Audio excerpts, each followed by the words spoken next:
Hello, welcome to Chapter 1 of Internal Accounting Systems and Control.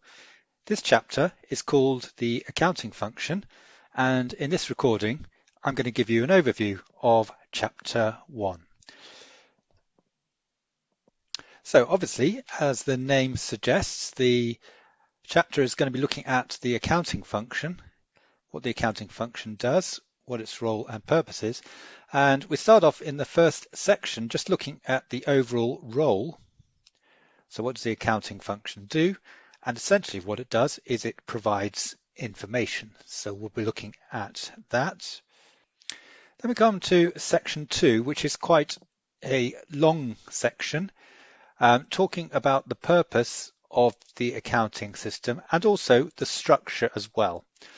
So we start off by just recognizing that the nature of the accounting function is going to very much depend on the type of organization we are. So if we're a non-profit organization, for example, that will be a very different accounting function from a business. It depends also on the size of the organization, and the management structure of the organization is likely to be reflected in the accounting function structure too. So having talked about structure, we then come on to talk about that in more detail within section 2, and we'll talk about tall and flat structures, centralized, decentralized, and possibly outsourcing the accounting function. We'll also mention the culture and ethics of the accounting function, and these may well reflect the culture and ethics of the organization as a whole. And then in the final section,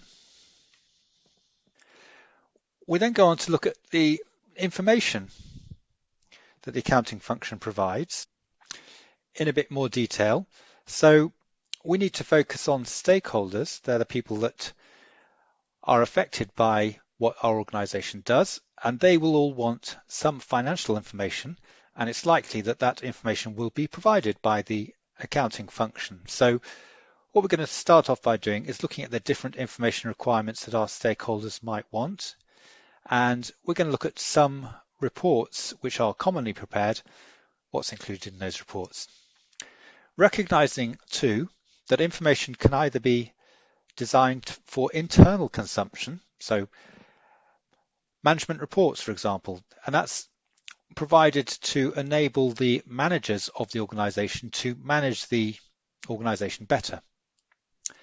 Internal information will be very different from information which is required for external consumption.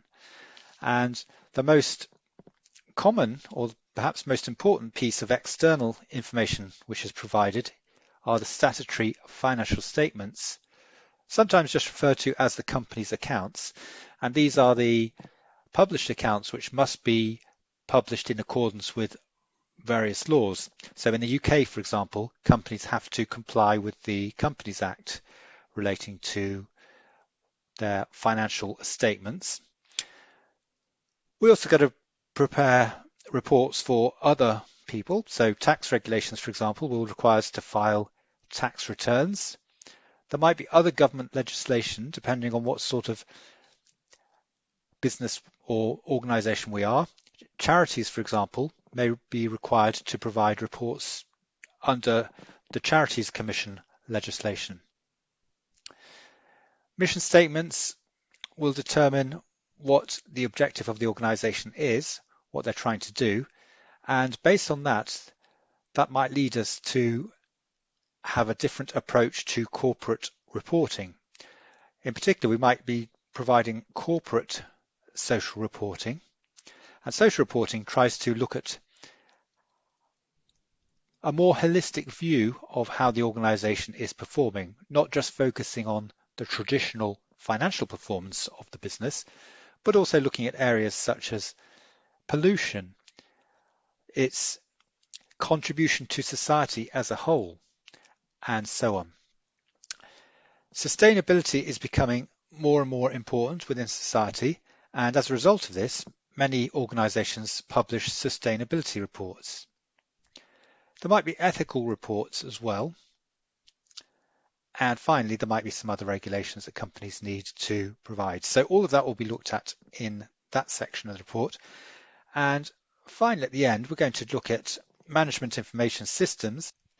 Now, don't worry, we're not going to get very technical in this part, but management information systems, that's just the procedures, including the people and the machines that we have in place to produce the information that we need. So to capture the raw data, to process that data and distribute it to the users, okay? And management information systems generally help us to plan,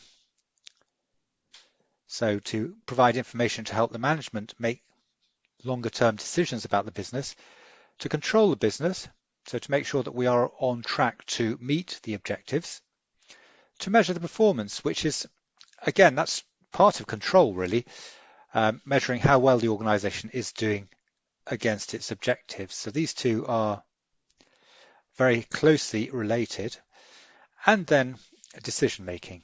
So we're going to provide information to managers to help them make decisions. For example, if we have products which have different levels of profitability and we have to choose which products to make, then we will provide management with information about product profitability. So that's an overview of the chapter. Now, as far as the exam is concerned, this chapter covers about 10% of the syllabus, or 10% of what should come up in your exam. And we also know that in terms of the types of questions that will come up on this area, within the exam itself, there are some written questions, but there won't be any written questions relating to the accounting function. So the types of questions we'll have here include pick lists, which means that you're given a menu with the various choices on, and you have to choose which is the right answer. And also ticks. So for example, there might be a list of statements with two columns, true and false, and you have to put a tick next to each statement to determine whether it's, or to indicate whether you think it's true or false. So this is very much a knowledge-based chapter, and there will be some terminology within the chapter which it'll be important for you to learn, because those are the types of things that may well come up in these types of questions. So as we go through the chapter, I will point these out to you.